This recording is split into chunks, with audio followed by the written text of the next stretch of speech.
ہم وہ آخری لوگ ہیں جنہوں نے محلے کی لڑکیوں کے ساتھ کھیلا، جھولے بھی جھولے اور ان کی گڑیوں کی شادی میں شرکت بھی کی۔ ہم وہ آخری لوگ ہیں جنہوں نے مٹی کے بنے گھروں میں بیٹھ کر پریوں کی کہانیاں بھی سنی۔ ہم وہ آخری لوگ ہیں جنہوں نے لالٹین کی روشنی میں کہانیاں بھی پڑھی، جنہوں نے اپنے پیاروں کے لیے اپنے احساسات کو خط میں لکھ کر بھی بھیجا۔ ہم وہ آخری لوگ ہیں جنہوں نے ٹاٹوں پر بیٹھ کر پڑھا، اپنے گھر سے بوری توڑا لے کر سکول جاتے اور اس پر بیٹھتے۔ ہم ہی وہ آخری لوگ ہیں جنہوں نے بچپن میں محلے کی چھتوں پہ اپنے دوستوں کے ساتھ روایتی کھیل کھیلے، بارش میں محلے کے دوستوں کے ساتھ سڑکوں پر کرکٹ کھیلی، بسنت کے موسم میں پتنگیں اڑائی، لٹو بھی چلائے، گلی ڈنڈا بھی کھیلا، ڈیپو گرم بھی کھیلا اور اپنے والدین، بہن بھائی اور رشتہ داروں کے ساتھ کیرم لوڈو بھی کھیلا۔ ہمارے جیسا تو کوئی بھی نہیں۔ ہم وہ آخری لوگ ہیں جو گلے میں مفلر لٹکا کے خود کو بابو سمجھتے تھے۔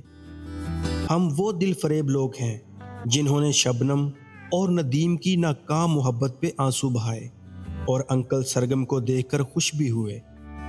ہم وہ آخری لوگ ہیں جنہوں نے ٹی وی کے انٹینے ٹھیک کیے، فلم دیکھنے کے لیے ہفتہ بھر انتظار کرتے تھے۔ ہم وہ آخری لوگ ہیں جنہوں نے تختی لکھنے کی سیاہی گاڑی کی، جنہوں نے سکول کی گھنٹی بجانے کو اعزاز سمجھا۔ ہم وہ خوش نصیب لوگ ہیں جنہوں نے رشتوں کی اصل مٹھاس دیکھی۔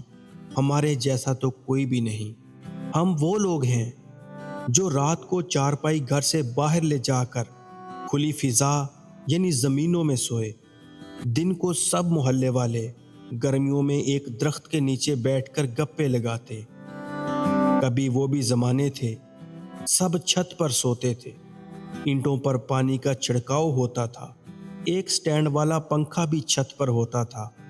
لڑنا جھگڑنا سب اس بات پر ہوتا تھا کہ پنکھے کے سامنے کس کی منجی نے ہونا تھا۔